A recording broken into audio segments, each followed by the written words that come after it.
But for everybody, the key to the crisis lies 150 miles north of Nairobi in Maralal, where Jomo Kenyatta is still detained.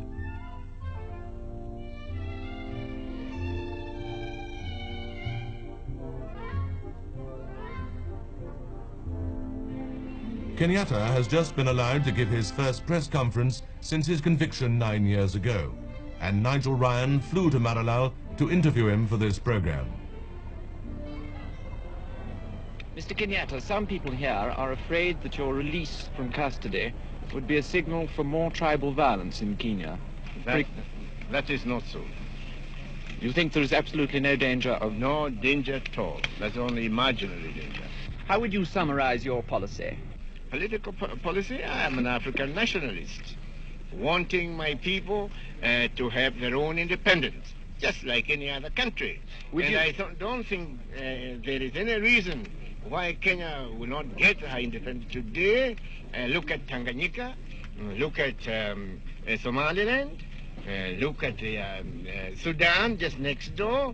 I don't think these territories are more advanced than Kenya. I do not think so. The only thing is that there are some stubborn people in Kenya who do not want Africans to get their freedom. I have dedicated my life to the service of my people, and no material gain or anything else which will make me move from that line. That is, I'll continue to fight for the freedom of my people as long as I live. In Nairobi, the crisis has hit business, and capital is leaving the country at the rate of £1 million a month. The Asian middlemen have suffered worst of all. Many have had to shut up shop or cut prices drastically to stay in business. Africans too are out of work, many of them Kikuyu tribesmen recently released from prison. Outside the labor exchange, crowds of them gather daily, unable to find jobs. On the surface, Nairobi is still prosperous and peaceful. But there's no doubt in anybody's mind that independence must come. The only question that remains to be resolved is when. When would you like to see Kenya independent? Well, I don't care any day.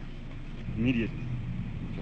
I would very much like to see it independent when the government here and in England consider that the Africans have sufficient knowledge to run it successfully and bring prosperity to the country. As long as I can see, Northern Frontier is very behind. I don't think Kenya is able to get independent at this moment, but unless another 20 years' time. Independent next year, and Kenyatta must be released immediately. Any time, even now, if possible. Any time at all? Any time. Well, I think as a businessman, and I think I can also talk for the majority of other business people, well, the sooner the better. But of course, there is a big if about it. We've got to have responsible people that are fit to govern us.